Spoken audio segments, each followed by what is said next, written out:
My name is Pedro, and I spent 4 years working at a toll booth in northern Mexico. I always knew the night shifts could be heavy. There's something different about the highway at dawn, quiet, tense, like the whole world is holding its breath. But what I experienced one January night changed the way I see that silence forever. It all started at around 2:30 in the morning. It was one of those extremely calm nights. Maybe 3 or 4 cars passed by every hour. The air was humid, and the light inside my booth kept flickering. Nothing new. We'd been begging for maintenance for months. My shift partner, Ernesto, was in the booth next to mine, going through some paperwork and listening to music softly. He was usually the one cracking jokes, trying to keep the mood light. But that night he was quiet, like he felt something strange in the air too. I was organizing the receipts when, out of the corner of my eye, I noticed movement far down the highway. It wasn't a car. It was a person. Someone was walking toward us. I frowned. Seeing someone walking on that road was extremely unusual. It was completely isolated, no towns nearby. I figured it might be someone whose car had broken down and was coming to ask for help. I radioed Ernesto. "Hey, I think someone's walking this way. Can you see them from over there?" A few seconds later, Ernesto replied, Yeah, I see her. It's a woman, right?" It was a woman, yes. But what worried me wasn't the fact she was walking. It was how she was walking. Her steps were slow and uneven, like every movement cost her a huge effort. Her arms hung loosely at her sides, her head tilted slightly forward. She looked exhausted, completely drained. Something inside me told me I should stay inside the booth, but I also thought maybe she needed urgent help. I put on my reflective vest and stepped outside. As I got closer, I noticed something wasn't right. Her clothes. They were dirty, worn like she had been walking for hours, maybe days. But what unsettled me the most was that she looked, I don't even know how to explain it, neglected in the way no conscious person would allow themselves to be. Halfway there, Ernesto's voice came through the radio again, but this time he didn't sound like his usual relaxed self. "Pedro, don't get too close, man. I don't know if something's off about that woman. I've got a bad feeling, okay? Just come back." I stopped, looked toward his booth and raised my hand as if to say it's fine. And when I turned back toward the woman, she was gone. Just like that. I didn't hear footsteps. I didn't hear her run. Nothing. She just wasn't there anymore. The highway was completely empty. The stretch where she had been walking was lit directly by the toll booth lamps. There was no way she could have hidden. No fences, no trees, nowhere to slip away. Just smooth, open asphalt. I froze. Ernesto's voice came through again. "Pedro, what happened? Where is she?" I didn't know what to say. I walked back to my booth, barely feeling my legs. As soon as I stepped inside, Ernesto looked pale. He told me that while I was walking toward her, he felt something weird, like the air had suddenly gotten heavy. He said that even from a distance, the woman made him feel something he couldn't fully describe, a mix of sadness and danger. We checked the external cameras, tried to find even a glimpse of her. Nothing. The road appeared empty. You could clearly see me walking toward her, but her figure wasn't there. Not in a single camera. Not in a single frame. That was the first time I felt a fear that had no shape. Because I wasn't seeing a ghost or something clearly supernatural. I was seeing a void, an absence, something that should be there and wasn't. For weeks, every time I was alone in the booth at dawn, I felt like something was watching me from the highway. I never saw anything, but the sense that something was there, just beyond the reach of the light, became constant. Days passed, and that memory wouldn't leave me alone. I needed to understand what had happened. I needed to know if anyone else had seen something like it. One night, back at home, I searched online, old forums about the highway, old accidents, people stranded on the road, anything. And among random comments, broken links, and decade-old posts, I found a forgotten thread. It was written by a group of toll booth workers sharing strange experiences. Most were jokes or obviously made-up stories, but one simple comment, written 5 years earlier, chilled me to the bone. It said a woman had died tragically on that very road, right before the toll booth. It didn't give details, only that it had been very shocking, and that the workers at the time had been traumatized by the scene. It said that for weeks afterward, they claimed to see a woman walking near the booths in the early morning, but no one could explain how she disappeared so quickly. 5 years ago, same road, same toll booth, same image, a woman walking toward the booth and vanishing. I felt a weight in my chest.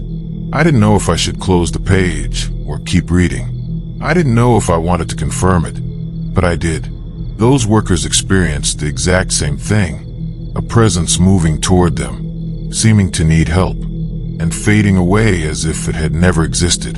I couldn't sleep that night, because I realized that what I'd seen wasn't a mistake. It wasn't exhaustion. It wasn't imagination. It was something else. Something trapped there. Something that keeps repeating itself. I don't work at that toll booth anymore, but every time I drive past one in the early morning, doesn't matter if it's a different road or a different state, I get the same hollow feeling in my stomach. That sense that, beyond the darkness, someone might be walking toward me, slowly tired, waiting for me to look their way, so they can disappear the moment I recognize them. I don't know what that woman wanted. I don't know why she appears like that. I don't know if she's looking for help or just reliving the last steps of a life cut short. All I know is that on that dawn, when I looked at Ernesto and turned back toward the road, she wasn't there anymore. And ever since, every silent stretch of highway sounds like she could return.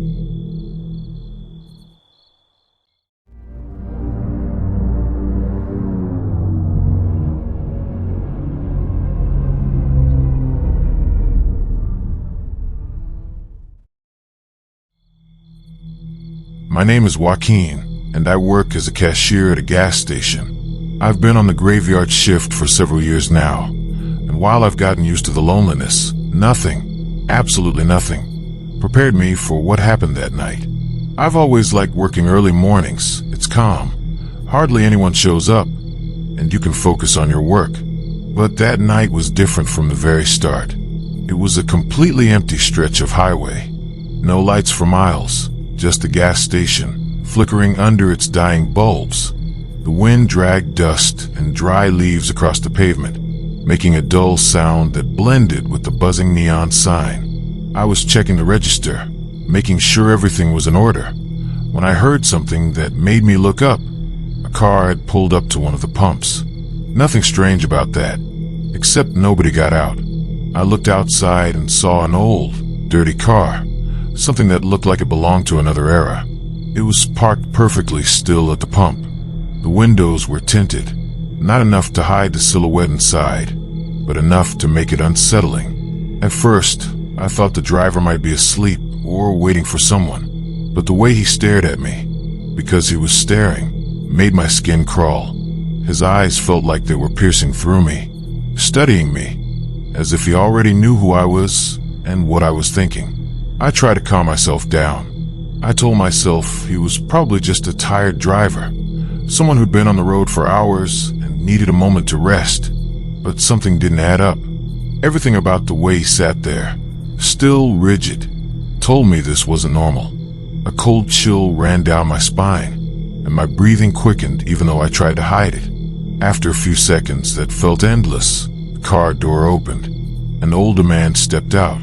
An elderly man wearing a dark suit that looked far too formal for the middle of a deserted highway.